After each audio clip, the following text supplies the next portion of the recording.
Hi, welcome to SBR Videos. I'm Peter Loshak. This is our daily pitching preview show that we do with Joe Duffy from OffshoreInsiders.com. Right now we're going to take a look at the card for Wednesday, June 10th. Joe Duffy, thanks for being back with us. Thank you for having me, Peter. All right, Joe, give us a little plug for your website, OffshoreInsiders.com. We know recently in our videos you gave us two winners on each of the first two games in the Stanley Cup Finals, right, Joe? That's correct. Of course, the NBA, you wouldn't, it's just, I know that we gamblers tend to remember the heartbreaks or the bad beats more than we do the good ones. But of course, game one of the NBA Finals, I had Cleveland and the under, and then of course it goes into overtime. And then I did hit game two, but so it's been a great postseason in the NBA as well. In Major League Baseball, we are on fire. Okay, well, that sounds great. A bunch of pitchers on Wednesday who have been getting hit. I'm wondering if they're going to continue to get hit, or if you think that we should maybe expect kind of reversal of fortune. I guess first let's start with Kyle Loesch, right? Just having a tough season. If it keeps up, you know, he's going to be at best demoted to the bullpen, at worst just outright cut. He starts here at Pittsburgh. Does he get hit again? He's going up against Charlie Morton, who's not great, but in general pretty decent. The sinker looks like it's generally working. Should give up a few runs, but if Loesch gets crushed again, then we want to bet against him again, right? And off the top of my head, I know we focus mostly on pitchers, but I know that over the years, Milwaukee had dominated Pittsburgh, but I believe Pittsburgh has really turned around that series dominance. And usually when that happens, I like to ride the team that's turned it around, especially in the case here where Pittsburgh does have that big pitching advantage. And Loesch is, as you said, he's been terrible. He's got a 6.59 ERA, and he's just one of those guys who's sticking around because, you know, he's a cagey veteran, and of course, in order to replace him, you got to have somebody better. But you're right, Charlie Morton isn't necessarily a tremendous starter, but he is off to a pretty good start this year. So big pitching advantage for Pittsburgh for sure. All right, and then what about Shane Green, right at home against the Cubs? What to expect from him? He got crushed again. In his last start, he's now had 3 awful starts in a row, but the last time he had 3 awful starts in a row this year, he came back and threw 8 innings of 1-run ball at home against KC. Jake Arrieta on the other side for the Cubs, coming off a good start, very solid pitcher. What do we expect from Shane Green here?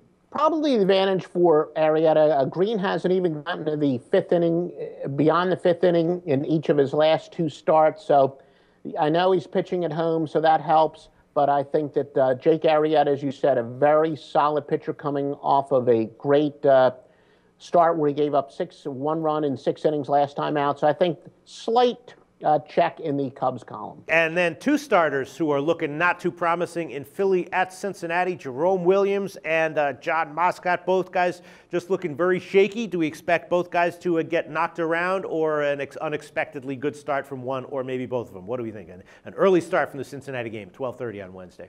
Yeah, well, Moscott, of course, he pitched in his major league debut, so you can forgive him for having one so-so outing. He does have the luxury of pitching at home against an offense that isn't very good. And I know that pitchers, and you hear quarterbacks say this, you know, I'm not going up against the other team's pitcher, I'm not going up against the other team's quarterback. I don't think that's totally true. I think that Moscott, since he's going up against a Jerome Williams, he knows that he's going to have a little bit of a cushion. You know, again, this might be one of those where you want to bet the first 5 innings over because neither one of these pitchers have much of a resume to speak of at the major league level. In the case of Williams, the only reason he's still pitching is because he's on the Phillies. I don't think he could make too many other pitching staffs in Major League Baseball, but the Phillies have, you know, 2 good starters, although Harang, we'll talk about that, I guess, in another video. Harang's starting to get knocked around, so the Phillies don't have much of a pitching staff, and that's the only reason that Jerome Williams still has a spot in the rotation. He's terrible. All right, so expecting another rocky start from Williams, and then Jared Weaver. Got to ask about this, right? He is now starting at Tampa Bay. He got crushed at the Yankees in his last start. I was kind of had a feeling that would happen. Tampa Bay, you know, not necessarily a tough assignment, though, with their lineup and in that ballpark. And then on the other side, Ramirez can be serviceable, usually pretty vulnerable. The big question mark is, how will Weaver do in this spot? Well, Ramirez has actually pitched pretty well at home, and that includes in relief, where he's got a 3.13 ERA and 7 total appearances. Look, I think Weaver's kind of like a poor man's Tim Lincecum, a once very good pitcher. He's going to be very streaky. The fact that he is coming off of a bad outing, I think he's in a bubble burst theory. As far as from a pure value standpoint, probably fading Weaver is going to be the better bet. But again, I wouldn't be surprised to see quite a few runs scored in this one. But I agree. I think we're both kind of waiting for Weaver to stop pitching so well. And I think this is more of the Jared Weaver at this point in his career, but I'm not really impressed with either pitcher at this point. And then an interesting matchup, Matt Harvey and Tim Hudson, San Francisco at the Mets. You know, Matt Harvey appeared to have a sharp start in his last start at Arizona. He has given up 5 home runs, though, in his last 3 games, over 19 innings. His strikeouts are up, though. His walks are down, so that's a good sign. What do we expect from Matt Harvey? I'm not sure. And then on the other side, Tim Hudson, just the kind of guy who you don't really want to bet against ever. He always seems to have, at least even value, if not to be undervalued. He's just a guy who maybe with diminished stuff still knows how to pitch, knows how to get outs, especially against a team like the Mets, a lineup like the Mets in a park like New York. So it's an interesting matchup here.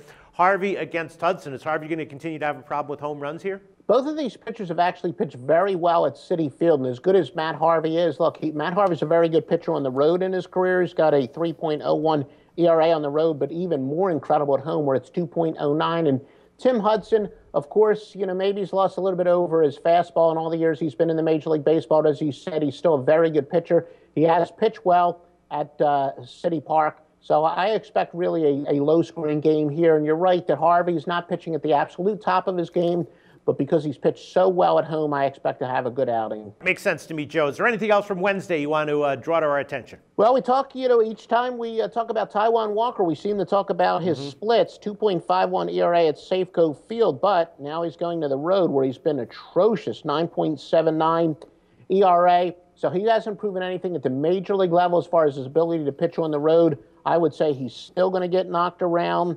And, this kid Velasquez coming up for Houston, he's had pretty impressive numbers in the minor leagues. Now, of course, in the minor leagues is one thing, but, maybe maybe you want to take a look at him 3-0 with a 1.37 ERA and 5 starts for Corpus Christi in Double-A. Of course, you know that as a general rule of thumb, I'm not big into betting on pitchers that haven't really proven that much at the major league level, but he's still somebody that I'm not going to necessarily auto-fade because he does have a pretty good resume this year.